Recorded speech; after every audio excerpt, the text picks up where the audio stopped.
Hello students, welcome to Eklavya study point. तो बच्चों, आज की इस वीडियो में बात करेंगे क्लास 12 इकोनॉमिक्स की एमसीक्यू क्वेश्चन देखेंगे। इसके अंदर आपकी जो पहली बुक है समष्टि अर्थशास्त्र और जो दूसरी बुक है भारतीय आर्थिक विकास, तो इसके अंदर जितने भी प्रीवियस ईयर क्वेश्चन आपके आए हुए हैं तो उनको देखेंगे हम। आपको क्या करना है, बस ध्यान से वीडियो देखना है और एग्जाम में किस पैटर्न में एमसीक्यू क्वेश्चन आते हैं ये देखना है और प्रैक्टिस करनी है। चलिए समष्टि अर्थशास्त्र के देखते हैं। सबसे पहले क्वेश्चन, पहला क्वेश्चन है आपका कि जो विनिमय दर प्रणाली के अंतर्गत किस राष्ट्र के केंद्रीय बैंक व सरकार विदेशी मुद्रा दर के निर्धारण में हस्तक्षेप का कोई अधिकार नहीं है। तो कौन सी विनिमय प्रणाली है जिसमें ना तो केंद्रीय बैंक का हस्तक्षेप होता है और ना ही सरकार का हस्तक्षेप होता है? स्थिर में, तृतीय फ्लोटिंग में, आपका प्रतिबंधित तृतीय में, या स्वर्ण जो स्वर्ण मान होता है। तो देखिए, जिस वो विनिमय प्रणाली होती है फ्लोटिंग, ठीक है ना, क्योंकि इसके अंदर जो होता है वो मार्केट फोर्सेस जो है वो तय करती हैं कि विनिमय दर क्या रहेगा। सेकंड क्वेश्चन देखते हैं। अगला जो क्वेश्चन है आपका वो है कि किस विशेष समय बिंदु पर भुगतान के उद्देश्य से जनता द्वारा रखी गई मुद्रा की कुल मात्रा डैश होती है। यानी जनता जो मुद्रा रखती है इसको क्या कहते हैं? तो जनता द्वारा जो मुद्रा होती है उसे कहा जाता है मुद्रा की आपूर्ति। तो किसी भी देश के अंदर जनता द्वारा जो रखी गई मुद्रा होती है उसे मुद्रा की आपूर्ति कहा जाता है। तो इसका आंसर आपका सी हो जाएगा, मुद्रा की आपूर्ति। नेक्स्ट क्वेश्चन देखते हैं। अगला जो क्वेश्चन है आपका, किसी द्विक्षेत्रक अर्थव्यवस्था में सकल राष्ट्रीय उत्पाद जीएनपी सकल घरेलू उत्पाद जीडीपी से अधिक हो सकता है। तो पहला कथन उसने कहा है ये। दूसरा कथन कहा है किसी द्विक्षेत्रक अर्थव्यवस्था में विदेशों से प्राप्त निवल कारक आय शून्य हो सकती है। तो देखिए, हमारा जो राष्ट्रीय उत्पाद है और दो क्षेत्रक अर्थव्यवस्था की बात कर रहे हैं तो विदेशों से आय तो इसमें जोड़ी ही नहीं जाएगी। ठीक है, तो इसका मतलब जो विदेशों से आय जोड़ी ही नहीं जाएगी तो वो सकल घरेलू उत्पाद से अधिक हो ही नहीं सकती। ठीक है, तो इसमें क्या नहीं करेंगे हम, विदेशों से आया पैसा नहीं जोड़ते, तो वो क्या हो जाएगा, वो हमारा घरेलू क्षेत्र हो जाएगा। अगर दो क्षेत्र अर्थव्यवस्था की बात करते हैं तो इसका मतलब कह सकते हैं जो हमारा राष्ट्रीय उत्पाद सकल घरेलू उत्पाद से अधिक हो सकता है, नहीं हो सकता। दूसरा, अगर किसी द्वि क्षेत्रक अर्थव्यवस्था में विदेशों से प्राप्त आय निवल, बिल्कुल कि अगर जब हम विदेशों से पैसा ले ही नहीं रहे हैं, द्वि क्षेत्रक अर्थव्यवस्था है, तो इसका मतलब क्या होगा, आपका जो विदेशों से प्राप्त निवल आय क्या होगी, शून्य हो जाएगी। ठीक है, तो इसका जो आंसर आपका हो जाएगा बी हो जाएगा। कथन ए जो है असत्य है और कथन जो दो है वो आपका क्या है, सत्य है। ठीक है, चलिए नेक्स्ट क्वेश्चन देखते हैं। ये क्वेश्चन है, अन्य सभी कारक समान रहने पर डैश के कारण किसी राष्ट्र के भुगतान संतुलन में व्यापार अधिशेष बढ़ता है। तो व्यापार अधिशेष कब बढ़ सकता है, जब आप क्या करेंगे, एक जैसे जापान का अगर उदाहरण लेते हैं, कॉफी के निर्यात में वृद्धि हो रखी है, या बैंकिंग सेवाओं के आयात में कमी, या अनाज के निर्यात में कमी हो जाए, या विदेशों से प्रेषित धन में वृद्धि हो जाए। ठीक है, ये तीनों क्या दिखा रहे हैं, ये कमी दिखा रहे हैं। ठीक है, तो ये तीनों तो हो ही नहीं सकते। इसका मतलब क्या होगा, आपका ए सही हो जाएगा। जापान को कॉफी के निर्यात में वृद्धि होगी तो उसका व्यापार अधिशेष क्या होगा, वो बढ़ेगा। ठीक है, नेक्स्ट क्वेश्चन देखते हैं। पहचान कीजिए कि निम्नलिखित में से कौन सा विकल्प उपभोग और प्रयोज्य आय के बीच आनुपातिक संबंध दर्शाता है। ठीक है, तो आनुपातिक संबंध की बात करते हैं तो देखो, सीमांत उपभोग प्रवृत्ति एमपीसी अगर हम अपॉन में औसत उपभोग प्रवृत्ति, तो क्या ये दिखाता है इनका बीच में आनुपातिक? नहीं, गलत हो जाएगा ये। सीमांत उपभोग प्रवृत्ति एमपीसी अगर जो हमारा बड़ा हो जाए किससे, लेस देन हो जाए किससे, एपीसी से, तो क्या ये दिखाएगा? नहीं दिखाएगा ये भी। सीमांत उपभोग प्रवृत्ति एमपीसी अगर बराबर हो जाए तो औसत उपभोग प्रवृत्ति। ठीक है, तो देखिए सीमांत उपभोग प्रवृत्ति है और एपीसी है। ठीक है, तो ये हमें दिखाई दे रहा है कि भाई एमपीसी और एपीसी ये दिखाता है, क्योंकि इन दोनों का संबंध जो होता है वो किसके बराबर होता है, 1 के बराबर होता है। ठीक है, तो इसका मतलब आपका आंसर जो है ये सही है। सीमांत उपभोग प्रवृत्ति एमपीसी 1 हो सकती है, तो एमपीसी जो होती है वो आपकी 0 से 1 के बीच में होती है। ठीक है, तो ये भी आपका गलत हो जाएगा। तो आपका जो आंसर सही होगा वो होगा सी। ठीक है, चलिए नेक्स्ट क्वेश्चन देखते हैं। अगला क्वेश्चन जो आपका है, किसी अर्थव्यवस्था में आय के लाभ और अलाभ यानी जो ब्रेक इवन का स्तर निर्धारण डैश पर किया जा सकता है। यानी कब ऐसा होगा कि जब आपका जो है आय जो है और लाभ जो है वो क्या हो जाए, समान हो जाए। ठीक है ना, तो कैसे, कौन सी स्थिति में जो होगा आपको समानता दिखाई देगी, एक अर्थव्यवस्था में संतुलन दिखाई देगा। तो देखिए, सीमांत उपभोग प्रवृत्ति बराबर हो जाए सीमांत बचत प्रवृत्ति के, नहीं ये तो हो ही नहीं सकता। आय अगर आपकी उपभोग के बराबर हो जाए, ठीक है, तो ये भी ठीक है। अगर आय उपभोग के बराबर है तो कह सकते हैं कि भाई वो क्या होगा, आपका एक संतुलन बिंदु होगा, ब्रेक इवन होगा। और बचत अगर शून्य हो जाए तो देखिए, अगर आय जो है आपकी कंजप्शन के बराबर हो जाएगी तो बचत तो आपकी शून्य हो ही जाएगी ना। ठीक है, तो इसका मतलब हम कह सकते हैं कि जो आपका दूसरा है और जो आपका तीसरा है वो आंसर जो है बिल्कुल सही रहेगा आपका। ठीक है, यानी हम कह सकते हैं सी इसका आंसर सही है। ठीक है, चलिए नेक्स्ट क्वेश्चन देखते हैं।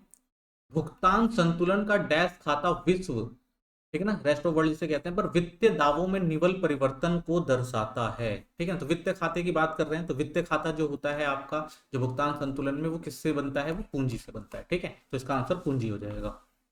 नेक्स्ट क्वेश्चन देखते हैं, इसको थोड़ा आप पहले समझिएगा क्वेश्चन क्या है, क्योंकि इसमें थोड़ा कंफ्यूजन होता है पढ़ने में, तो इसको पहले ध्यान से पढ़ना पड़ता है और समझना पड़ता है। जैसे देखिए, पहला कथन कह रहा है औसत उपभोग प्रवृत्ति एपीसी कुल उपभोग में दिए गए परिवर्तनों के संबंध में कुल आय में परिवर्तन को दर्शाती है। ठीक है, देखिए क्या कह रहा है कि एपीसी का अगर हम कुल उपयोग करते हैं तो कुल आय में क्या होगा, परिवर्तन होगा। और जब आय में परिवर्तन होता है तो उपभोग में परिवर्तन कभी भी आय में परिवर्तन से अधिक नहीं होता है। ठीक है, तो क्या आपको समझ में आ रहा है क्वेश्चन क्या कहने की कोशिश कर रहा है? देखिए, इसको हम थोड़ा डिटेल में देख लेते हैं। ठीक है, कथन पहला जो है आपका कह रहा है वो असत्य होगा। ठीक है, क्यों होगा? क्योंकि एपीसी का कुल उपभोग और कुल आय के बीच संबंध दर्शाता है, ना कि उनके परिवर्तन को। तो किसमें दर्शाता है? ये कुल उपभोग और आय के बीच में सब परिवर्तन दिखाता है, ना कि उनके बीच में जो परिवर्तन आया उसको दर्शाता है। ठीक है ना, तो एपीसी क्या दर्शाता है? वो परिवर्तन को दिखाता है, किसमें? आय और उपभोग के। तो पहला जो आपका हो जाएगा क्या हो जाएगा, वो गलत हो जाएगा। दूसरा जो कथन होगा आपका सत्य होगा, क्योंकि उपभोग परिवर्तन जो है कभी भी आय में परिवर्तन से अधिक नहीं हो सकता। आपको पता है भाई कि उपभोग में जो परिवर्तन होता है वो कभी भी आय में परिवर्तन से अधिक नहीं हो सकता। ठीक है, तो एमपीसी हमारा जो होता है वो या तो बराबर हो सकता है या फिर एक हो सकता है। ठीक है, लेस देन वन हो सकता है। ठीक है ना, ग्रेटर देन वन हो सकता है। तो इस तरह से हम कह सकते हैं जो आपका पहला जो है वो सत्य है, लेकिन दूसरा जो है वो असत्य है। तो आपका कौन सा सही हो जाएगा आंसर? तो आपका बी सही हो जाएगा। ठीक है, पहला असत्य है और दूसरा सत्य है। नेक्स्ट क्वेश्चन देखते हैं, किसी भी यदि किसी अर्थव्यवस्था में आय के स्तर में वृद्धि, ठीक है, देख रहे हैं आय के स्तर में वृद्धि हो रही है, तो उपभोग के स्तर में सदैव आनुपातिक रूप में वृद्धि कर देगी। और सीमांत उपभोग प्रति एमपीसी व सीमांत बचत प्रति एमपीसी सदैव एक दूसरे के बराबर होते हैं। तो आपको क्या लग रहा है, ये कथन सही लग रहा है? ठीक है, पहले इसको भी थोड़ा सा हम एक बार समझ लेते हैं। तो ये पहला जो आपका कथन है जो कह रहा है कि भाई यदि किसी अर्थव्यवस्था में आय के स्तर में वृद्धि जो है हो रही है, तो क्या उपभोग के स्तर में सदैव आनुपातिक रूप से वृद्धि होगी? तो ये कहना क्या है, असत्य होगा। क्यों? क्योंकि आय में जो परिवर्तन होता है, उपभोग में जो परिवर्तन होता है, का संबंध हमेशा आनुपातिक नहीं होता, कि एक अनुपात में हमें देखने को नहीं मिलता। ठीक है, इसमें कमियां ज्यादा हो सकती है। ठीक है, दूसरा भी आपका सत्य होगा, क्योंकि एमपीसी प्लस एमपीएस एक होता है, लेकिन वह हमेशा बराबर नहीं होता। ठीक है ना, तो इसमें से क्या क्या एमपीसी और एमपीसी जो सदैव एक दूसरे के बराबर हो सकते हैं? नहीं, ये दोनों मिला के एक हो सकते हैं, लेकिन ये कभी एक दूसरे के बराबर नहीं होते हैं। ठीक है, तो आपका आंसर कौन सा हो जाएगा? आपका आंसर डी हो जाएगा। कथन एक और दो दोनों जो है वो असत्य हैं। ठीक है, चलिए नेक्स्ट क्वेश्चन देखते हैं। निम्नलिखित में से सही समीकरण की पहचान कीजिए, कि इसमें से सही समीकरण कौन सा है। देखिए, GDP market price NNP factor cost में अगर हम क्या करें, मूल्य ह्रास जोड़ दे, तो क्या वो जीडीपी मार्केट प्राइस बन जाएगा? नहीं बनेगा, क्योंकि देखो यहाँ पे हमारे डोमेस्टिक और नेशनल, और यहाँ पे फैक्टर और मार्केट प्राइस। ठीक है ना, तो ये हो ही नहीं सकता, ये गलत हो जाएगा। एनडीपी फैक्टर कॉस्ट और एनएनपी फैक्टर कॉस्ट अगर शुद्ध अप्रत्यक्ष कर जोड़ दे तो नहीं हो सकता। देखिए, यहाँ पे फैक्टर कॉस्ट है, यहाँ पे फैक्टर कॉस्ट है, मार्केट प्राइस हो सकता है ना वो। ठीक है, तो ये गड़बड़ हो जाएगा आपका। GNP MP equal to GDP MP, plus में अगर विदेशों से शुद्ध आय जोड़, देखो जी डीपी है, जी है, ठीक है ना, डी है, एन है और ये पी। देखिए ये सारे बराबर, बस इसमें दो का डिफरेंस है। ठीक है ना, नेशनल और डोमेस्टिक में डिफरेंस है, और नेशनल और डोमेस्टिक में जब डिफरेंस होता है, अगर हम शुद्ध अप्रत्यक्ष साधन आय को जोड़ दें तो क्या बन जाता है, वो हमारा जीडीपी मार्केट प्राइस बन जाता है। इसका मतलब आपको देखने को मिल रहा होगा ये वाला जो है ऑप्शन सही है, और ये ऑप्शन जो है आपका ये भी गलत हो जाएगा। यानी हम कह सकते हैं ऑप्शन जो है सी है इसके अंदर आपका सही है। ठीक है, चलिए नेक्स्ट क्वेश्चन देखते हैं। एक अभिकथन एक देखते हैं, तो ये क्वेश्चन जो है वो अभिकथन और कारण वाला है। यानी अभिकथन दिया होता है और फिर कारण पूछता है, क्या जो कारण है अभिकथन जो है वो सही है। तो देखिए, पूर्ण रोजगार स्थिति से तात्पर्य अनैच्छिक बेरोजगारी की अनुपस्थिति से है। यानी अगर पूर्ण रोजगार है तो इसका मतलब अनैच्छिक बेरोजगारी उपस्थिति से है। ठीक है, ये तो हमें सही दिखाई दे रहा है। ठीक है, दूसरा, पूर्ण रोजगार की स्थिति में सभी इच्छुक व सक्षम व्यक्तियों को प्रचलित मजदूरी दर पर रोजगार प्राप्त होती है। ये भी सही बात है। ठीक है ना, अगर हमारे क्या पूर्ण रोजगार है मतलब अनैच्छिक बेरोजगारी ही होगी, और पूर्ण रोजगार की स्थिति में ऐच्छिक व सक्षम व्यक्तियों को प्रचलित मजदूरी दर पर रोजगार भी मिल जाता है। ठीक है, इसका मतलब हम कह सकते हैं कि दोनों सही है और व्याख्या भी बिल्कुल सही कर रहा है। तो इसका मतलब आपका जो आंसर हो जाएगा वो ए हो जाएगा। अभिकथन ए और कारण आर दोनों सत्य हैं, और कारण आर अभिकथन ए की सही व्याख्या है। ठीक है, चलिए नेक्स्ट क्वेश्चन देखते हैं। दिनांक 9 जून 1923 के नेशनल स्टॉक एक्सचेंज के आंकड़ों के अनुसार एक माह की अवधि यानी 9 मई 2003 9 जून 2023 में विदेशी संस्थागत निवेश एफएफआई द्वारा 300 9 करोड़ की शुद्ध बिक्री की गई है तो उपरोक्त लेन देन में भारत के भुगतान संतुलन के डैश और डैश खाते के पक्ष में तर्क दीजिए। तो कौन से खाते इसके अंदर होंगे? तो देखिए क्या कह रहा है कि नेशनल स्टॉक एक माह के अंदर अवधि के अंदर 9 में विदेशी संस्था का निवेश हुआ है, ठीक है ना, और निवेश कितना हुआ? 309 करोड़ का हुआ है। और जब निवेश होता है तो उसका मतलब क्या है? पूंजी, और प्लस में क्या होता है आपका? डेबिट, ठीक है ना, पूंजी के साथ डेबिट हुआ, यहाँ आएगा आपका पूंजी, यहाँ आएगा आपका डेबिट। तो इसका मतलब है, आंसर कह सकते हैं पूंजी और डेबिट, यानी डी आपका आंसर जो होगा वो सही हो जाएगा। नेक्स्ट क्वेश्चन देखते हैं। अगला क्वेश्चन है, निम्नलिखित में से मुद्रा आपूर्ति की असत्य विशेषताओं की पहचान कीजिए। यानी इसमें से कौन सा जो है वो मुद्रा आपूर्ति की जो है विशेषताएं जो है वो सही नहीं बता रहा है, ठीक है। तो देखते हैं, इसे समय के एक बिंदु पर मापा जाता है, ये बात तो सही है ना, समय के बिंदु पर मापा जाता है। इसमें सरकार के पास रखे धन भंडार को सम्मिलित नहीं किया जाता, ये भी गलत है, सम्मिलित किया जाता है। ये सदैव राष्ट्र के केंद्रीय बैंक के पास रखी मुद्रा होती नहीं, देखिए ये आपका गलत दिखाई दे रहा है, ठीक है ना। ऐसा नहीं होता कि हमेशा आपका जो हो वो जो केंद्र के पास जो मुद्रा रखी गई है उसी को ही, जनता का पैसा भी काउंट किया जाता है ना उसके अंदर, और अदर डिपॉजिट भी आते हैं, ठीक है। तो ये सारी चीजें काउंट करी जाती हैं। तो इसका मतलब जो आपका आंसर होगा वो कौन सा होगा गलत? वो होगा डी, यानी केवल 3, ठीक है।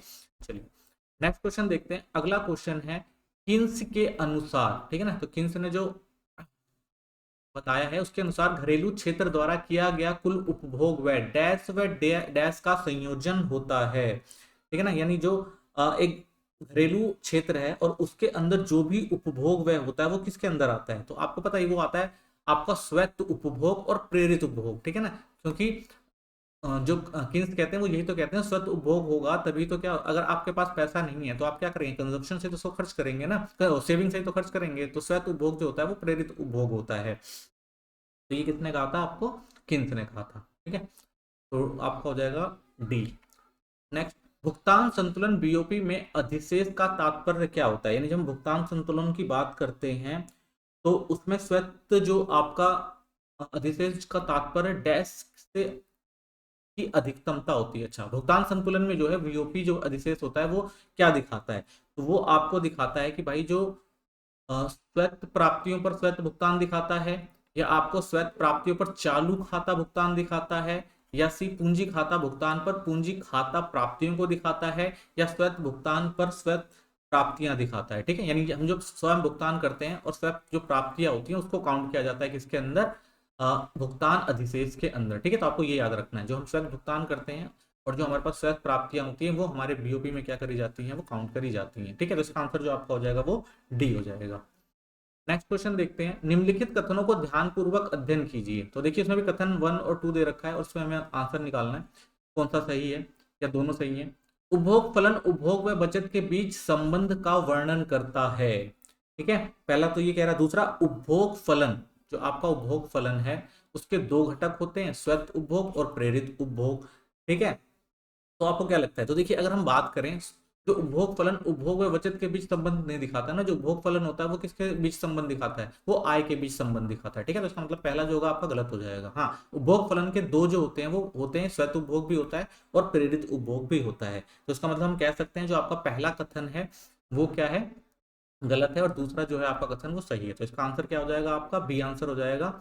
हम कह सकते हैं इसमें आपका जो आंसर होगा बी, यानी कथन ए जो है वो असत्य है और कथन 2 जो है वो आपका वो सत्य है, ठीक है। नेक्स्ट क्वेश्चन देखते हैं।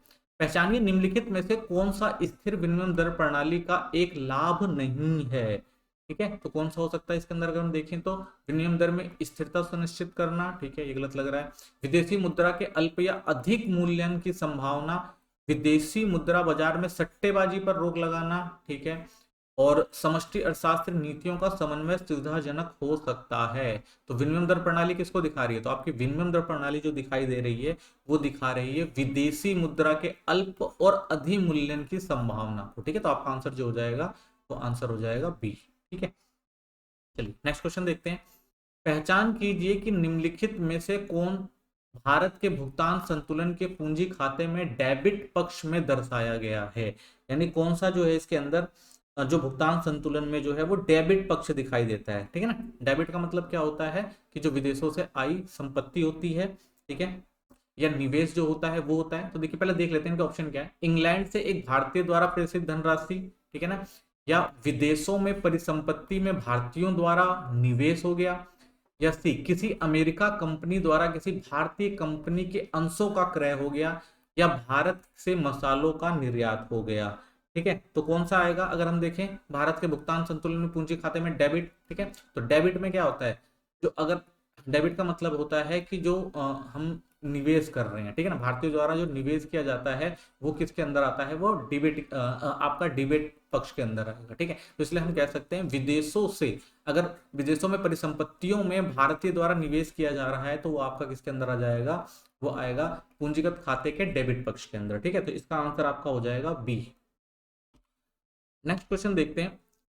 तो कभी कभी ऐसा क्वेश्चन भी देता है, आपको एक फिगर टाइप दे रखी होगी, टेबल दे रखी है ना आपको ये, और टेबल के अंदर दे रखे हैं आपको ये जैसे भुगतान संतुलन खाता दे रखा है, चालू खाता दे रखा है, पूंजी खाता दे रखा है, वस्तुओं में व्यापार दे रखा है, ठीक है ना, फिर डैश दे दिया। अब इसको फिल करने के लिए कह रहा है कि बताओ इसके अंदर कौन सा जो आंसर आपका सही है। तो आपको देखना पड़ेगा कि किसकी बात कर रहा है। तो भुगतान संतुलन खाता जो होता है वो आपका किससे, चालू खाता और पूंजी खाते से बनता है। अब चालू चालू खाते के अंदर कौन कौन सी चीजें आती है, वस्तुओं में व्यापार आता है, ठीक है, और किसका, वस्तुओं का व्यापार, तो इनमें से कौन सा आएगा, देखिए इसमें आएगा वस्तु के साथ साथ क्या होता है, सेवाओं का भी तो व्यापार होता है। तो आपका बी आंसर इसके अंदर जो सही हो जाएगा, सेवाओं का व्यापार। ठीक है, नेक्स्ट क्वेश्चन देखते हैं। निम्नलिखित में से कथनों का ध्यानपूर्वक अध्ययन कीजिए। सेम वही क्वेश्चन है, कथन ए और कथन दो पढ़ना है और उसके बाद इनका आंसर देना है। किसी राष्ट्र का आर्थिक क्षेत्र व राजनीतिक सीमा एक होते हैं? नहीं, ये गलत हो गया। देखिए आर्थिक क्षेत्र अलग होते हैं और राजनीतिक सीमा अलग होती है। तो पहला ही आपको हमें क्या दिख रहा है, गलत दिखाई दे रहा है। भारत में अमेरिका दूतावास भारत के आर्थिक क्षेत्र का हिस्सा हो सकता है। ठीक है, क्या किसी देश की जो आर्थिक सीमा होती है, ठीक है, वो क्या होती है, उस देश का हिस्सा हो सकता है? तो देखिए नहीं हो सकता ना। तो अमेरिका में जो, भारत में जो अमेरिकी दूतावास है वो भारत के आर्थिक क्षेत्र का हिस्सा नहीं होगा ना। तो इसलिए हम उसको भी क्या कहेंगे, ये भी क्या हो जाएगा आपका, गलत हो जाएगा। ठीक है, तो इस तरह से आपका ये दोनों गलत हैं। तो आपका आंसर जो हो जाएगा डी, कथन एक और दो दोनों असत्य हैं। अगला क्वेश्चन देखते हैं। अगला जो क्वेश्चन है वो है कि निम्नलिखित कथनों को ध्यानपूर्वक अध्ययन करना है। सेम वही है, कथन वन और कथन टू को देखना है। मुद्रा वह वस्तु है जिसे साधारणतः विनिमय के माध्यम के रूप में स्वीकार किया जाता है। ठीक है, बिल्कुल सही बात है, विनिमय के रूप में हम स्वीकार करते हैं। मुद्रा ने आवश्यकताओं के दोहरे संयोग की समस्या को हल कर दिया, ये भी सही है, यानी इसका आपका आंसर दोनों जो है वो सत्य है। ठीक है, तो हम कह सकते हैं कथन सी आपका सही हो जाएगा, ए और दो दोनों सत्य हैं। ठीक है, नेक्स्ट क्वेश्चन देखते हैं। निम्नलिखित कथनों का अध्ययन कीजिए। अभिकथन ए और कारण आर के नीचे दिए गए विकल्पों को सही विकल्प चुनिए। तो सीमांत बचत प्रवृत्ति एम्पैथी अधिकतम मूल्य इकाई हो सकता है, या आय के समस्तर पर बचत शून्य होती है। तो क्या आपको लग रहा है कि भाई जो हमारी एमपीसी का अधिकतम मूल्य जो इकाई हो सकता है या नहीं हो सकता है?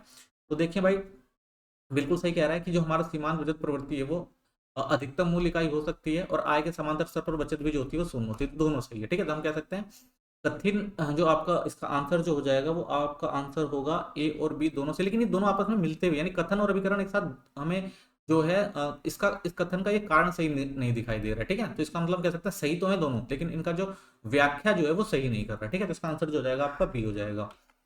नेक्स्ट क्वेश्चन देखते हैं। नगद आर्थिक अनुपात यानी सीआरआर के संदर्भ में असत्य कथन की पहचान करनी है। ठीक है, देखिए ये क्वेश्चन, ये जो क्वेश्चन होते हैं इनको आपको बिल्कुल ध्यान से पढ़ना होगा, क्योंकि इसमें असत्य पूछ दिया जाता है। तो आपको ध्यान रखना है कि असत्य चीज इसमें से निकालनी होती है, बाकी चीजें सही होती है, बस एक चीज इसमें गलत दी होती है। जैसे यहाँ पे अगर हम देखें तो इसमें क्या दे रखा है कि यह मांग समावधि जमा देनदारियों के एक निश्चित प्रतिशत है, जिसे प्रत्येक बैंकों को केंद्रीय बैंक के पास नगद भंडार के रूप में रखना पड़ता है। सही चीज कह रहा है ये।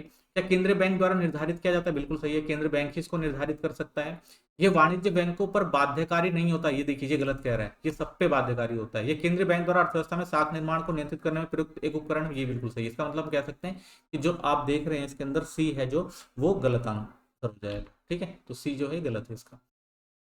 नेक्स्ट क्वेश्चन देखते हैं। निम्नलिखित कथनों को ध्यान से पढ़िए, अभिकथन और कारण वाला है ये भी है। तो आय का जो संतुलन होता है, ठीक है, अगर हम आय के संतुलन की बात करते हैं तो स्तर पर संतुलन स्तर पर निर्धारित होता है जब प्रत्याशित व्यय व प्रत्याशित उत्पादन एक दूसरे के क्या हो जाते हैं, वो बराबर हो जाते हैं। आय का संतुलन स्तर उत्पादन के पूर्ण रोजगार स्तर के समान या असमान हो सकता है। ठीक है, दोनों चीज तो सही दिखाई दे रही है। ठीक है, लेकिन आय का संतुलन का स्तर और आय के उत्पादन और पूर्ण रोजगार के बीच में संबंध नहीं दिखाई दे रहा है इसके अंदर हमें। ठीक है, तो हम कह सकते हैं कि जो आपका अभिकथन है और कारण वो सही है, लेकिन इसकी सही व्याख्या नहीं कर सकता। ठीक है, तो इसका जो आंसर हो जाएगा आपका वो बी हो जाएगा। ठीक है, चलिए नेक्स्ट क्वेश्चन देखते हैं, इसका आंसर आपका बी हो जाएगा। निम्नलिखित को ध्यान से पढ़िए। स्वैच्छिक रूप से बेरोजगार व सक्षम व्यक्ति होते प्रचलित मजदूरी दर पर कार्य करने के इच्छुक नहीं होते हैं। ठीक है, यानी क्या कह रहा है भाई, वो स्वेच्छा से क्या कर रहा है, वो स्वेच्छा से बेरोजगारी की बात कर रहा है। ठीक है, और कार्य करने के लिए इच्छुक नहीं होते हैं, तो भाई स्वेच्छा से तो वो बेरोजगार थोड़ा ना कहलाएगा, इसका मतलब हम कह सकते हैं ये सही चीज है। दूसरा, संतुल के पूर्ण रोजगार स्तर पर अनिच्छुक बेरोजगारी शून्य होती है, तो ये चीज भी सही दिखाई दे रही है हमें। ठीक है, कि अगर संपूर्ण रोजगार है इसका मतलब अनिच्छुक बेरोजगारी तो शून्य होगी। ठीक है, लेकिन स्वैच्छिक और रूप से बेरोजगारी के सक्षम व्यक्ति जो होते हैं वो प्रचलित मजदूरी दर पर कार्य करने के इच्छुक नहीं होते हैं, तो ये जो स्वैच्छिक रूप से बेरोजगारी की अलग दिखाई दे रही है और अनैच्छिक बेरोजगारी जो अलग होती है, इसका मतलब इसका भी आंसर बी हो जाएगा। अभिकथन ए और कारण आर दोनों सत्य हैं, लेकिन आर जो अभिकथन ए की सही व्याख्या नहीं करता है। ठीक है, तो इसका आंसर ये हो जाएगा। नेक्स्ट क्वेश्चन देखते हैं। अगला क्वेश्चन जो है आपका है, पहचानिए कि एक अर्थव्यवस्था के संदर्भ में निम्नलिखित में से कौन सा असत्य है। देखिए इसमें भी असत्य छांटना है हमें। तो सकल राष्ट्रीय उत्पाद की सकल घरेलू उत्पाद जीडीपी पर अधिकता संभव होती है। ठीक है, अगर हम क्या बात कर रहे हैं इसके अंदर, तो सकल राष्ट्रीय उत्पाद जीएनपी की सकल घरेलू उत्पाद जीडीपी पर अधिकता संभव है। सकल घरेलू उत्पाद जीडीपी की सकल राष्ट्रीय उत्पाद पर अधिकता संभव है। सकल राष्ट्रीय उत्पाद जीएनपी तथा सकल घरेलू उत्पाद में समानता संभव है, या सकल राष्ट्रीय उत्पाद जीएनपी तथा सकल घरेलू उत्पाद जीडीपी का योग सदैव शून्य होता है। तो वो देखिए, अगर हम सकल राष्ट्रीय उत्पाद की बात करते हैं और सकल घरेलू उत्पाद की बात करते हैं, तो भाई जो हमारा ये सही कह रहा है कि राष्ट्रीय उत्पाद जो होता है वो ज्यादा होता है, सकल घरेलू उत्पाद राष्ट्रीय अधिकतम, ये भी संभव, ये भी सही कह रहा है। और सकल राष्ट्रीय उत्पाद जो होता है सकल घरेलू उत्पाद के समानता संभव है, ये भी सही बात है। ठीक है, लेकिन सकल राष्ट्रीय उत्पाद तथा सकल घरेलू उत्पाद का योग सदैव शून्य के बराबर होता है, ये गलत चीज है। ठीक है, तो इसका मतलब जो डी है वो गलत है, तो आपका आंसर जो सही हो जाएगा इसका डी। नेक्स्ट क्वेश्चन देखते हैं। किसी अर्थव्यवस्था में इस प्रतिकी अंतराल तब उपस्थित होता है जब पूर्ण रोजगार स्तर पर डैश हो। ठीक है, तो इसमें रिक्त बताना है कि भाई कौन सी ऐसी स्थिति होगी जहां पर स्फीति अंतराल तब उपस्थित होगा जब रोजगार का स्तर जो होगा वो क्या होगा, डैश होगा। तो रोजगार का स्तर क्या होगा कि हमारे यहाँ स्फीति अंतराल बढ़ेगा। तो देखिए, जब वास्तविक समग्र मांग जो होती है वो ज्यादा हो जाती है किससे, संभावित समग्र मांग से, तो ये एक ऐसी स्थिति होती है जहां हमें देखने को मिलता है कि भाई जो स्फीति अंतराल है वो ज्यादा हो जाता है। तो इसका मतलब हम कह सकते हैं जो वास्तविक मांग जो समग्र मांग है वो संभावित समग्र मांग से ज्यादा हो जाती है, तो वो क्या होता है, वो स्फीति अंतराल का जो होता है वो कारण बनता है। ठीक है, तो इसका आंसर आपका जो हो जाएगा वो ए हो जाएगा। नेक्स्ट क्वेश्चन देखते हैं। 19 मई 2023 को भारतीय रिजर्व बैंक के सांख्यिकी पूरक के अनुसार भारत का विदेशी मुद्रा भंडार आरक्षित लगातार तीसरे सप्ताह में वृद्धिमान हुआ है तथा ये 600 अरब डॉलर के अनुपातिक स्तर के करीब पहुंच गया है। तो उपरोक्त उपस्थिति भारत के भुगतान संतुलन के खाते डैश और डैश में क्या होगी। तो इसका मतलब क्या कहेंगे, जो हमारा विदेशी भंडार बढ़ रहा है तो विदेशी भंडार किसके अंदर आएगा, आपका डेबिट के साथ वृद्धि होगी ना, तो हम कह सकते हैं इसका आंसर जो होगा डेबिट के साथ जो होगी वो वृद्धि होगी। ठीक है, तो इसका आंसर आपका हो जाएगा डी, डेबिट के साथ वृद्धि। नेक्स्ट क्वेश्चन देखते हैं। अगला क्वेश्चन है, सेम दो कथन है। आरक्षित अनुपात, ठीक है, आरक्षित अनुपात व साख निर्माण प्रक्रिया में ऋणात्मक विपरीत संबंध होता है। ठीक है, आरक्षित अनुपात और साख निर्माण के बीच में विपरीत होता है, बिल्कुल सही है। भाई जितना बढ़ेगा आरक्षित अनुपात उतना क्या होगा, जो मुद्रा जो होगी वो क्या होगी, प्रसार ज्यादा होगा यानी पॉजिटिव होगी, और जितना कम कर दिया जाएगा उतना क्या हो जाएगा, वो ऋणात्मक में चला जाएगा। तो वितरण संबंध होता है, बिल्कुल सही कह रहा है। ठीक है, पहला, किसी अर्थव्यवस्था का केंद्रीय बैंक साख निर्माण प्रक्रिया के नियंत्रण का महत्वपूर्ण कार्य है, ये भी सही है। एक अर्थव्यवस्था में केंद्रीय बैंक ही जो होते हैं वो क्या करते हैं, साख निर्माण में जो भी नीतियां बनाते हैं उसकी वजह से ही तो होता है। तो ये दोनों चीजें जो है बिल्कुल सही है, तो इसका मतलब कह सकते हैं कथन 1 और 2 दोनों सत्य है। नेक्स्ट क्वेश्चन देखते हैं। समग्र मांग में किसी भी प्रकार की कमी को हतोत्साहित करने के लिए भारत सरकार डैश और डैश कर सकती है। अगर गवर्नमेंट को लग रहा है भाई कि जो समग्र मांग है वो क्या हो रही है, कमी हो रही है, तो उसके अंदर गवर्नमेंट क्या करेगी, तो क्या करेगी, कर की दर में कमी, ठीक है ना, क्या करेगी, कर की दर में कमी कर दे तो क्या होगा, तो कंट्रोल में हो जाएगा। तो इसका आंसर आपका जो हो जाएगा वो डी हो जाएगा। नेक्स्ट क्वेश्चन देखिए, इसमें क्वेश्चन दे रखा है कि कॉलम ए और कॉलम 2 है, और इन कॉलम ए और 2 में क्या कह रहा है कि संबंधित शब्दों के सही युग्म, यानी जो इसमें से सही है उसको आपको छांट के दिखाना है।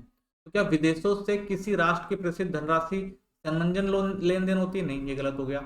विदेशी मुद्राओं के मुकाबले राष्ट्र की मुद्रा के मूल्य में कमी सरकार की नीति क्या कहलाती है, अवमूलन, ये बिल्कुल सही है। ठीक है ना, जब गवर्नमेंट क्या करती है, अपनी मुद्रा को कम करती है तो उसे क्या कहा जाता है, अवमूलन कहा जाता है। तो किसी राष्ट्र के दृश्य निर्यात व अदृश्य निर्यात के मध्य अंतर होता है, ठीक है, भुगतान संतुलन कहलाता है, नहीं, ये भी गलत होता है। विदेशी मुद्रा दर निर्धारित करने में सरकार का एकमात्र प्राधिकार होता है, नम्य नहीं, सरकार का जो होता है वो नम्य नहीं होता।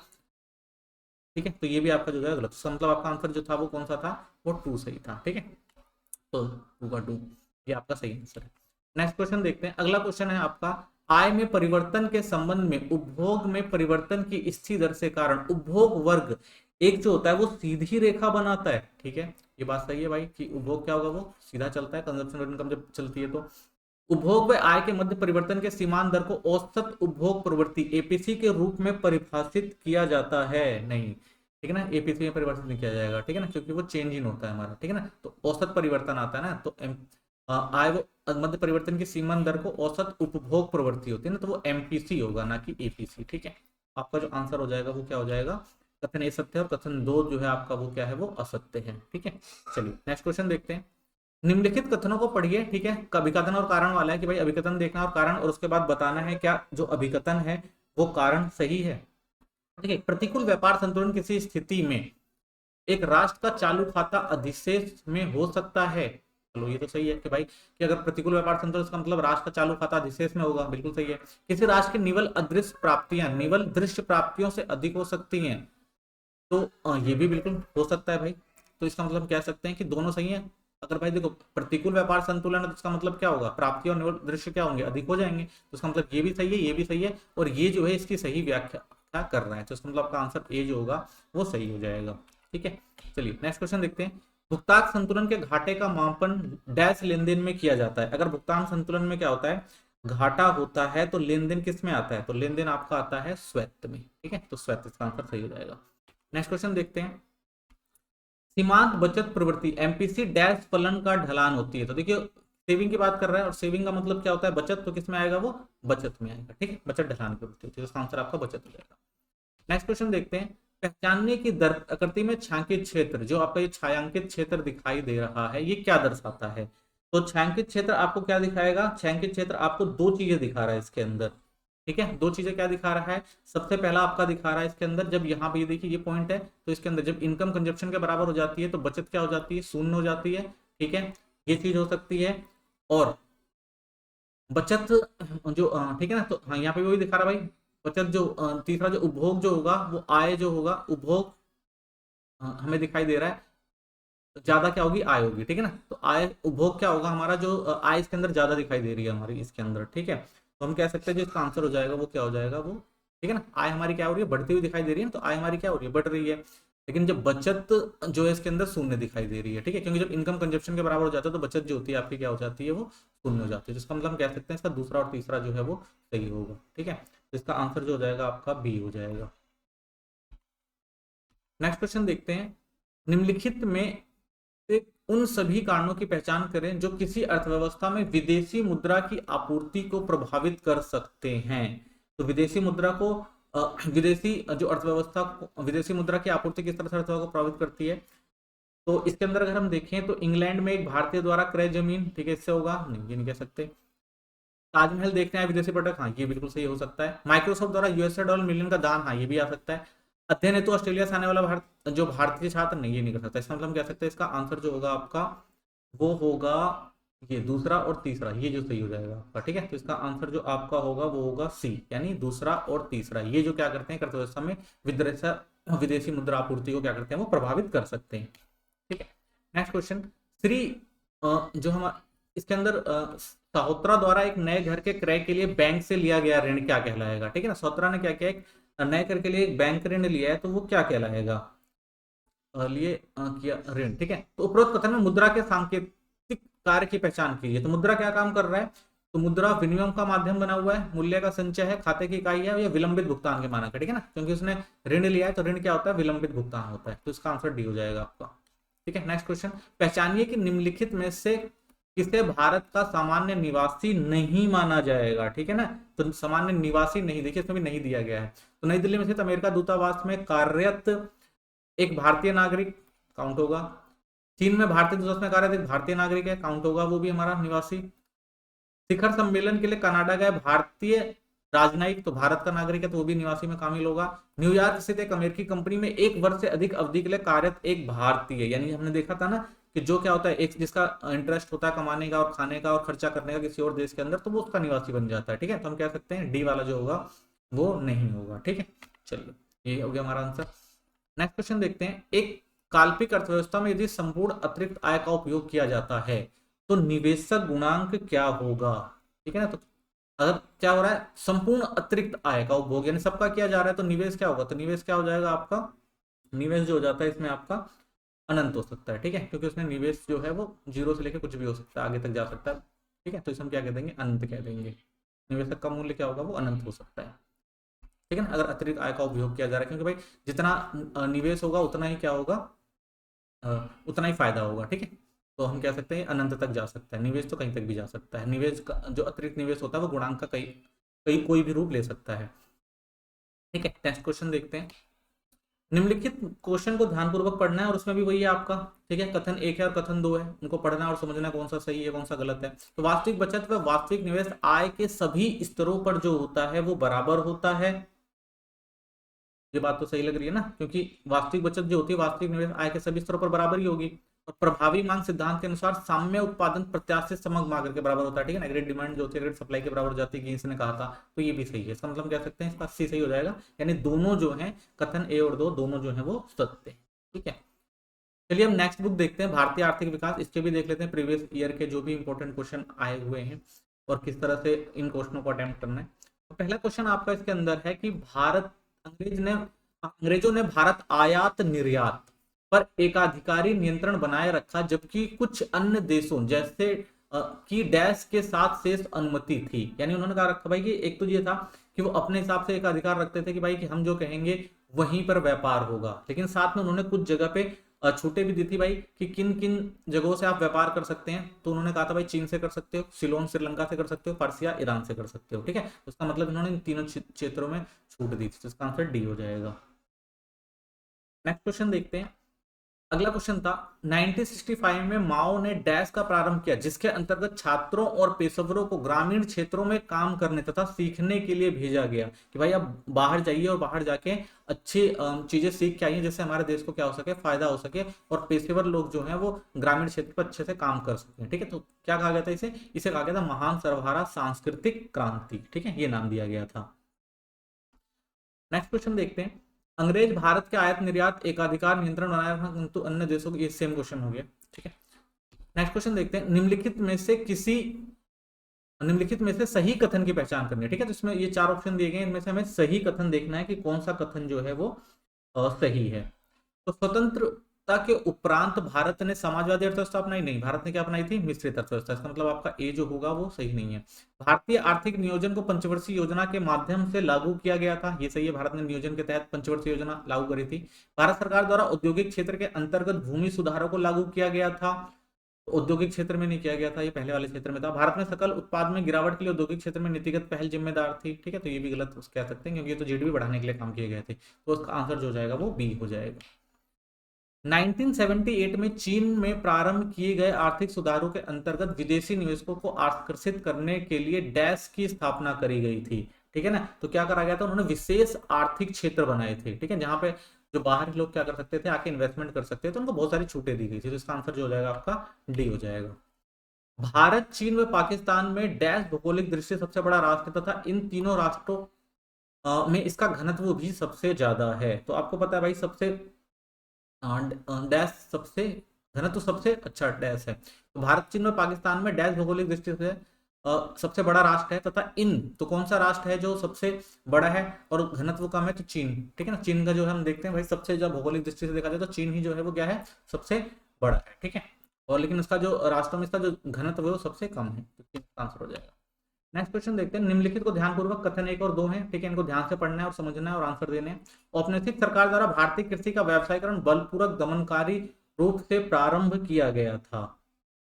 ठीक है, ये बात सही है। उद्योग फसलों के उत्पादन को लागू कराने के पीछे अंग्रेजों के दोहरे उद्देश्य थे, ये भी चीज सही है। ठीक है, यानी अंग्रेज जो थे वो क्या चाहते थे कि भाई दोहरे उद्देश्य थे। दोहरे उद्देश्य का, उनका तो एक ही उद्देश्य था ना भाई, फसलों को उत्पादन को लागू करने का मेन था कि भाई वो प्रॉफिट ज्यादा से ज्यादा कमाना चाहते थे। ठीक है, तो दोहरा उद्देश्य क्या था, उनका तो प्रॉफिट कमाना ही काम था। तो कह सकते हैं भाई पहला जो है औपनिवेशिक वाला कह सकते हैं ये तो बिल्कुल सही है भाई, व्यवसाय में बल पूर्वक वर्धनकारी था, लेकिन खाद्य फसलों के उत्पादन को लागू करने के लिए तो उन्होंने खाद्य फसलें थोड़ा ना करी थी, उन्होंने कौन सी फसलें करी थी, वाणिज्य फसलें करी थी, ठीक है ना, इसलिए उन्होंने दोहरे मापदंड अपनाए थे। तो ये जो हम कह सकते हैं ये गलत है, तो इसका मतलब कह देंगे कथन एक सत्य है और कथन दो जो है वो क्या है, असत्य है। तो इसका पहला जो होगा वो सही आंसर हो जाएगा। निम्नलिखित कथनों को ध्यान से पढ़िए। अभिकथन ए कारण आर नीचे दिए, तो ये अभिकथन और कारण वाला है। अभिकथन देखना है और समझना है कि भाई जो अभिकथन है और वो कारण है दोनों सही है या गलत है। तो मानव पूंजी बाजार में व्यापार नहीं किया जा सकता, जबकि इसकी सेवाओं का व्यापार किया जा सकता है। सही बात है, ठीक है। मानव पूंजी बाजार में थोड़ा ना होता है, उसको तो सेवाओं के रूप में यूज होता है। मानव पूंजी अमूर्त प्रकृति, ये भी ठीक है, ठीक है। यानी ये चीज सही है और ये इसकी व्याख्या भी सही करती हुई दिखाई दे रही है। इसका मतलब कह सकते हैं ये सही होगा, ठीक है। दोनों सही है और व्याख्या भी बिल्कुल सही करी गई है। नेक्स्ट क्वेश्चन, डैश को कृषि उत्पादन विविधीकरण के वैकल्पिक स्रोत के रूप में वर्गीकृत किया जाता है। तो कौन सा भाई जो है इसके अंदर कृषि उत्पादन का विविधीकरण होता है, यानी बहुत सारी चीजों का यूज किया जाता है इसके अंदर। तो हम कह सकते हैं भाई बागवानी होता है ना, बागवानी के अंदर हर चीज करी जा सकती है, तो इसका आंसर बागवानी हो जाएगा। चीन में लागू किए गए डैश उपाय से जनसंख्या के साथ साथ लिंग अनुपात में भी गिरावट आई थी। तो चीन ने क्या किया था, चीन क्या लेकर आया था, एकल संतान नीति लेकर आया था, जब उनकी पॉपुलेशन ज्यादा बढ़ गई थी, ठीक है। तो इसका आंसर जो हो जाएगा एकल संतान नीति। अभिकथन और कारण है, पढ़ना है बिल्कुल ध्यान से, अभिकथन और कारण का आंसर देखना है। तो परमिट लाइसेंस राज के अत्यधिक विनिमय ने कुछ निजी फर्मों को प्रतिस्पर्धा होने से रोक दिया था। बिल्कुल सही है भाई, क्योंकि उनको प्रतिस्पर्धा नहीं मिल पा रही थी। निजी क्षेत्र के उत्पादक गुणवत्ता और अंतर्राष्ट्रीय प्रतिस्पर्धा में सुधार के बजाय लाइसेंस प्राप्त करने में बड़ी, हाँ ये भी सही है, ठीक है ना, ये बिल्कुल सही कह रहा है और उसकी व्याख्या भी बिल्कुल सही कर रहा है, ठीक है। तो हम कह सकते हैं इसका आंसर जो हो जाएगा वो आपका ए हो जाएगा, ठीक है। नेक्स्ट क्वेश्चन देखते हैं। 1970 के दशक में पाकिस्तान ने अपने डैश उद्योगों का राष्ट्रीयकरण किया था। तो उन्होंने क्या किया था भाई, पूंजीगत जो वस्तुएं थी उनका राष्ट्रीयकरण किया था। चिकित्सा तो थी नहीं था, उपभोक्ता वस्तु नहीं, विदेशी व्यापार नहीं। उन्होंने सबसे पहले क्या किया था, 1970 में पूंजीगत वस्तुओं के संबंधी जो थे उनका निजीकरण किया था, ठीक है ना, राष्ट्रीयकरण, सॉरी राष्ट्रीयकरण किया था। निम्नलिखित कथनों को ध्यानपूर्वक अध्ययन कीजिए। औपनिवेशिक शासन के अंतर्गत आधारिक संरचना जैसे रेलवे, डाक व तार आदि का विकास किया गया था, ठीक है। ये चीज सही दिख रही है आपको, ठीक है। ये तो किया गया था ना, गवर्नमेंट ने जब क्या किया था, आधारिक संरचना को बढ़ाया था ताकि वो क्या करे, अच्छे से प्रशासन चला सके। दूसरा, भारत में आधिकारिक संरचना के विकास के पीछे वास्तविक उद्देश्य ब्रिटिश हितों को सुदृढ़ करना था, ठीक है ना। तो भारत में जो आधिकारिक संरचना थी उसका विकास किस लिए किया गया था भाई, ब्रिटिश जो हित थे उनको अच्छा करना था ना। सही बात है, ये भी सही कह रहा है और ये भी सही कह रहा है, हम लोग कह सकते हैं दोनों सही है। तो कथन जो हमारा है ए और दो दोनों क्या है, सत्य है, ठीक है, सही इसका आंसर हो जाएगा। नेक्स्ट क्वेश्चन कहते हैं, पहचान कीजिए कि निम्नलिखित में से कौन सा विकल्प कृषि विपणन प्रणाली में असत्य है, ठीक है ना, असत्य की बात कर रहा है। तो असत्य देखना है इसके अंदर। तो जो हमारा कृषि विपणन प्रणाली उसके अंदर क्या होता है, भंडारण, ठीक है, संयोजन, प्रसंस्करण, पैकेजिंग, ये चीज होती है, बिल्कुल ठीक है। उत्पादन होता है, संयोजन होता है, प्रसंस्करण होता है, ग्रेडिंग, ठीक है, ये थोड़ा गड़बड़ है। तो संयोजन, प्रसंस्करण, पैकेजिंग, परिवहन, ये सही है। प्रसंस्करण, पैकेजिंग, ग्रेडिंग, वितरण, ठीक है। तो इसका मतलब हम कह सकते हैं ये डी वाला है, ठीक है ना। यानी ये जो है वो सही नहीं दिखाई दे रहा है, ठीक है ना। तो यानी जो हमारा संयोजन इसके अंदर कह रहा है ये, ठीक है, संयोजन वाली जो बात है वो गलत है। इसका मतलब कह सकते हैं बी हमारा जो है वो असत्य है, आंसर इसका बी हो जाएगा। निम्नलिखित कथनों को पढ़िए, ठीक है ना, अभिकथन और कारण है, सेम वही अभिकथन और कारण का ही आंसर देना है इसके अंदर।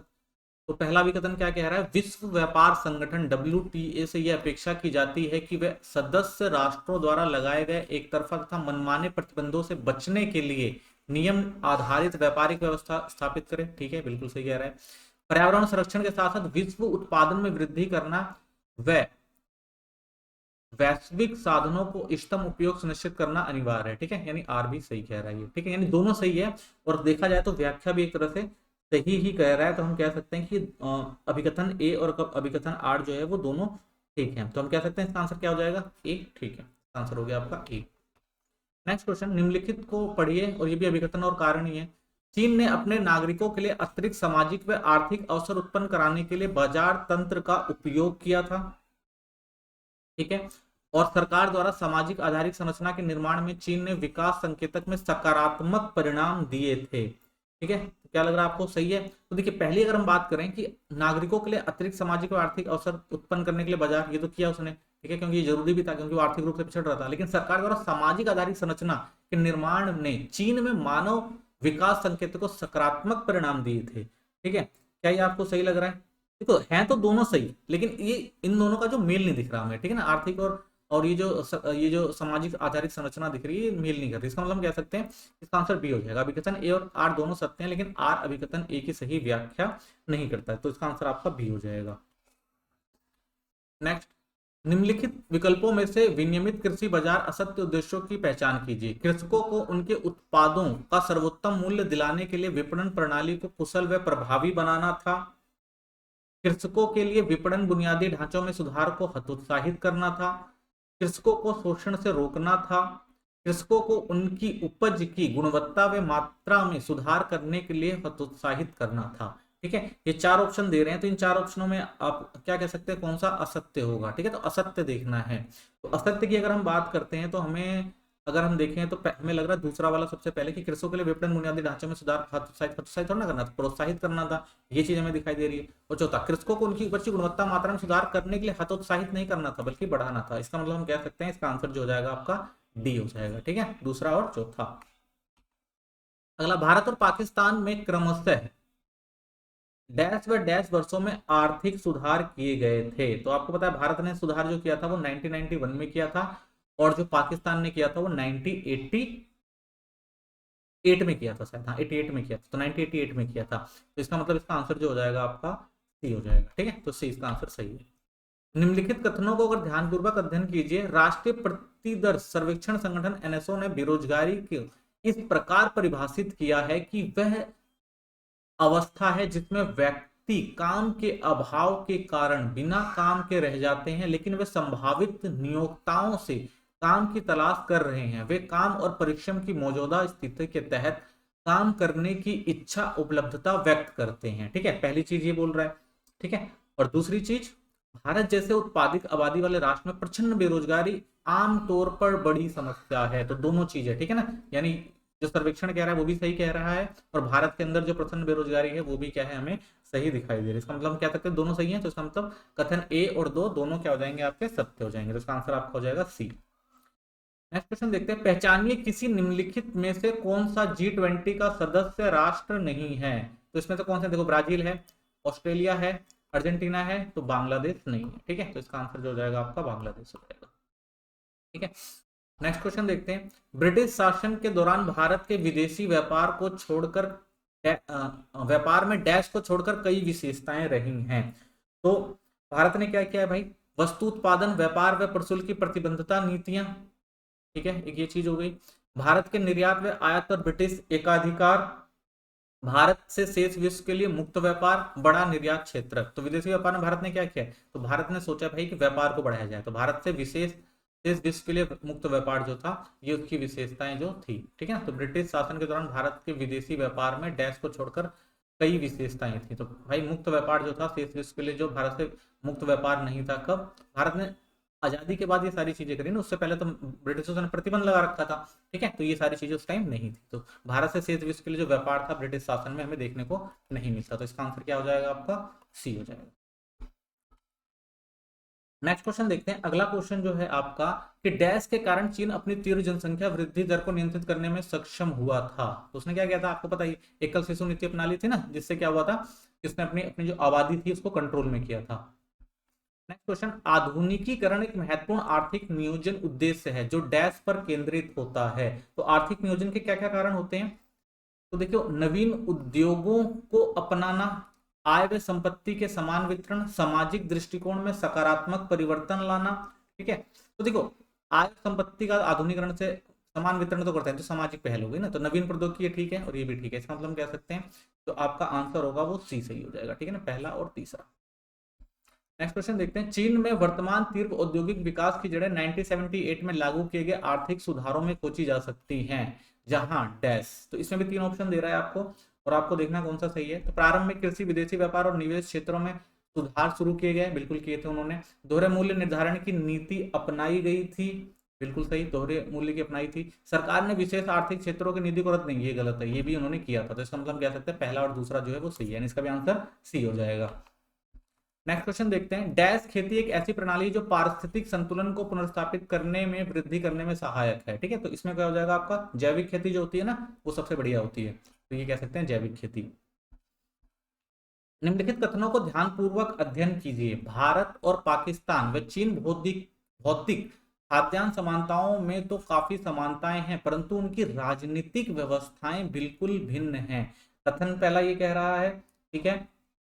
और दूसरा, भारत व पाकिस्तान दोनों ने एक बड़ा निजी क्षेत्र विकसित करने पर अधिक बल दिया था। नहीं, ये तो सही है हमारा, लेकिन ये हमें सही दिखाई नहीं दे रहा है, तो इसका आंसर जो क्या कह सकते हैं, पहला हो जाएगा आपका भाई, कथन ए सत्य है और कथन दो जो है वो असत्य है। मानव पूंजी निर्माण के स्रोतों की पहचान कीजिए व रिक्त स्थान भरना है। ठीक है ना, तो मानव पूंजी निर्माण के स्रोत क्या है, शिक्षा पर व्यय है, सूचना पर व्यय है, ठीक है, और उसके बाद किस पे व्यय होता है हमारा, स्वास्थ्य व्यय व विद्यालयों पर व्यय, तकनीक पर व्यय व ज्ञान पर व्यय, प्रवसन पर व्यय व ज्ञान पर व्यय, स्वास्थ्य पर व्यय वो प्रवसन पर व्यय।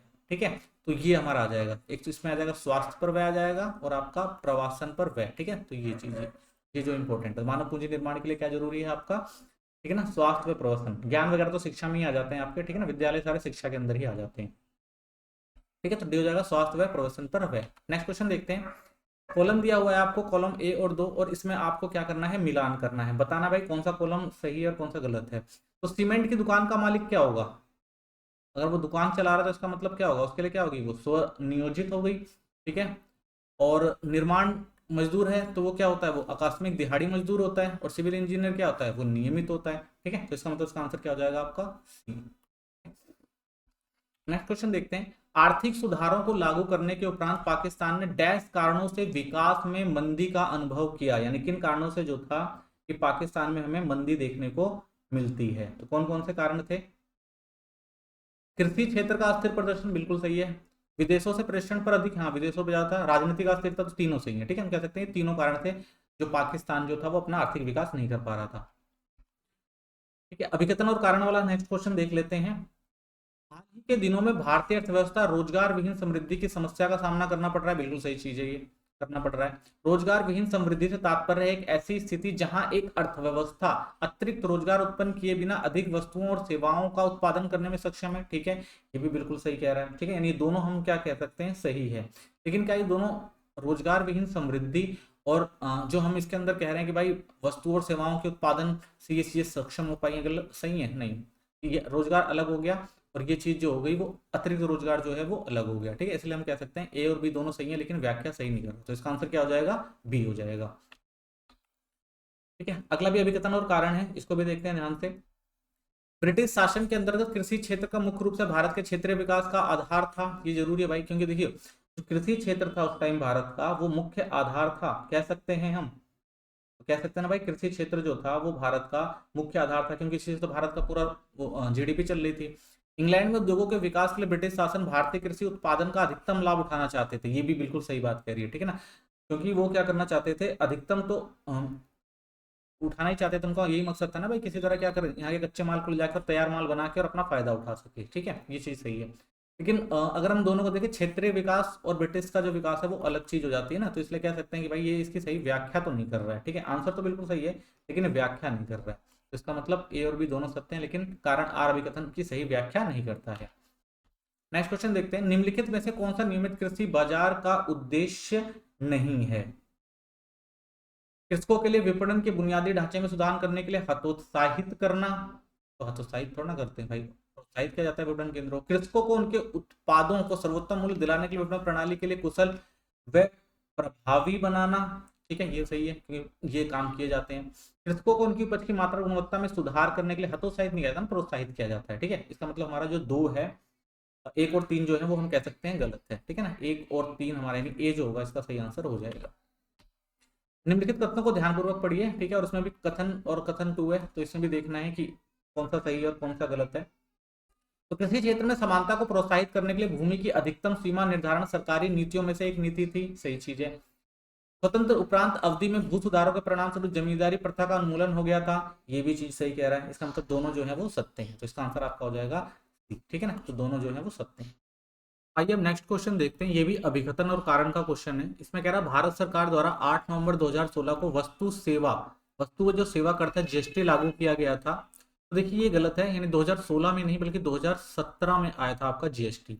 जीएसटी भारत में एकीकृत अप्रत्यक्ष कर प्रणाली को लागू करने के लिए लाया गया था, ठीक है, ये चीज सही है, ठीक है, यानी ये गलत बता रहा है लेकिन ये जो कह रहा है ये सही है। तो इसका मतलब हम कह सकते हैं कि अभिकथन जो है ये असत्य है लेकिन इसका कारण जो है वो सत्य है, ठीक है, तो ये इसका आंसर हो जाएगा। नेक्स्ट क्वेश्चन देखते हैं। अगला क्वेश्चन है आपका, पहचानिए निम्नलिखित में से कौन सा मानव विकास का संकेतक नहीं है, यानी किससे मानव विकास के को नहीं नाप सकते हैं। तो देखिए जन्म के समय जीवन प्रत्याशा इसको नापा जाता है, इससे वैश्य साक्षरता दर से भी नापा जाता है, मातृ मृत्यु दर इसको भी रखा जाता है। डी, बेरोजगारी को नहीं रखा जाता है इसके अंदर, तो इसका आंसर आपका डी हो जाएगा, बेरोजगारी। एक विशेष फसल के बदले विभिन्न प्रकार की फसलों का उत्पादन डैश का विविधीकरण है। तो किसका विविधीकरण है, क्षेत्रीय व्यवसाय का नहीं होगा ये, रोजगार भी नहीं है, औद्योगिक भी नहीं है, फसलों का होगा, ठीक है ना, फसलों का विविधीकरण कहा जाता है इसको। नेक्स्ट क्वेश्चन देखते हैं। अगला क्वेश्चन है आपका, कथन 1 और 2 दिए गए इसके अंदर, मानव विकास इस विचार पर आधारित है कि शिक्षा व स्वास्थ्य मानव कल्याण के अभिन्न अंग हैं, ठीक है, कह रहा भाई शिक्षा और स्वास्थ्य जो है वो मानव कल्याण के अभिन्न अंग है, सही बात है। दूसरा कह रहा है कि मानव पूंजी मानव को किसी साध्य की प्राप्ति का साधन मानती है, ये बात भी बिल्कुल सही है। तो इसका मतलब हम कह सकते हैं दोनों चीजें बिल्कुल सही है, यानी कथन ए और आर दोनों जो है वो सत्य है। नेक्स्ट क्वेश्चन देखते हैं। ये देखिए इसमें कह रहा है भाई आंकड़े दिए गए हैं, जीडीपी दी गई है आपकी और वार्षिक वृद्धि दर दी गई है, तो बताना भाई इस जो आंकड़े हैं उनमें कौन सा जो है वो असत्य है, ठीक है। पहला क्वेश्चन क्या है इसके अंदर, आप देख लीजिए, ये दे रखे वृद्धि दर, भारत में 1980 से 1990 और 2000 से 15 से 17 में जीडीपी में कितनी वृद्धि हुई है, ठीक है ना, भारत की कितनी वृद्धि हुई है, चीन की कितनी वृद्धि हुई है या गिरावट आई है, और पाकिस्तान की कितनी वृद्धि और गिरावट आई है, ठीक है। तो ये इसमें डेटा दे दिया है, अब इस डेटा में हमें आंसर जो जो गलत डेटा है उसको देखना है। तो पहला क्या कह रहा है, पाकिस्तान व चीन 2015-17 के दौरान विकास दर में गिरावट का अनुभव किया था, बिल्कुल सही है, दिख रहा है हमें गिरावट हुई है। चीन ने 1980-90 के दोहरे अंकों के विकास दर हासिल की थी, दिख रहा है हमें, ठीक है, हासिल करी थी, ये भी सही हो गया। 2015-17 में अवधि में भारत की जीडीपी दर में मध्यम रूप से तेजी आई है, ठीक है, हमें दिख रहा है बढ़ रही है धीरे से। 1980 से 17 के दौरान जीडीपी के मामले में पाकिस्तान भारत से आगे था, ठीक है, ये गलत है, देखिए पाकिस्तान जो है भारत से आगे नहीं था, पाकिस्तान जो है भारत से पीछे दिखाई दे रहा है, ठीक है, तो इसका आंसर जो आपका हो जाएगा क्या, डी, ठीक है। चलिए नेक्स्ट क्वेश्चन देखते हैं। निम्नलिखित कथनों को ध्यानपूर्वक आपको पढ़ना है और इनके आंसर देने हैं।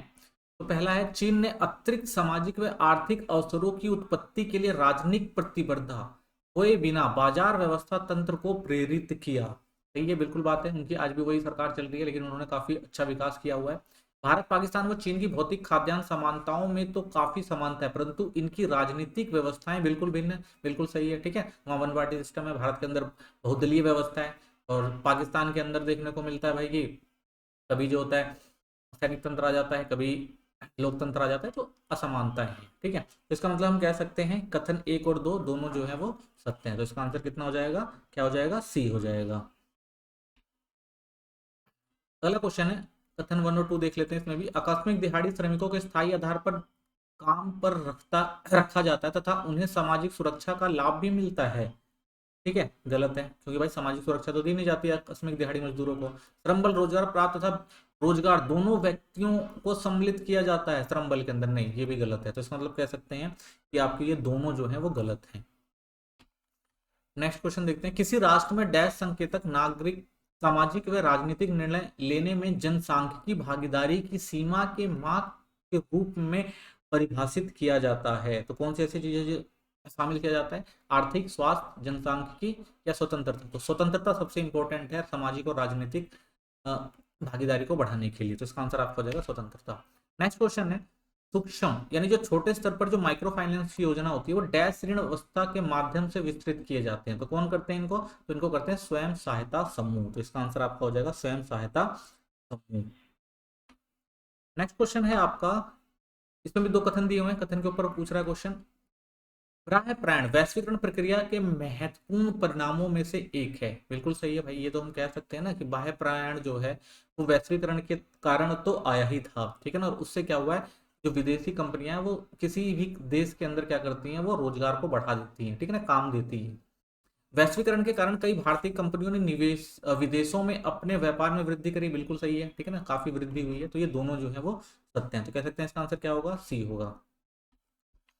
अगला क्वेश्चन चित्र है, चित्र के आप के अनुसार पूछ रहा है, बताइए भाई विविधीकरण दिख रहा है तो इसके अंतर्गत कौन सी गतिविधि दिख रही है आपको, तो इसके अंदर आप दिख ही रहे हैं ठीक है ना, बफेलो हो गया, गोट हो गया, पिग हो गए, ठीक है ना, पोएट्री फार्म, तो ये सारे किसके अंदर आता है, आपका पशुपालन के अंदर आता है, तो इसका आंसर हो जाएगा आपका पशुपालन। नेक्स्ट क्वेश्चन देखते हैं।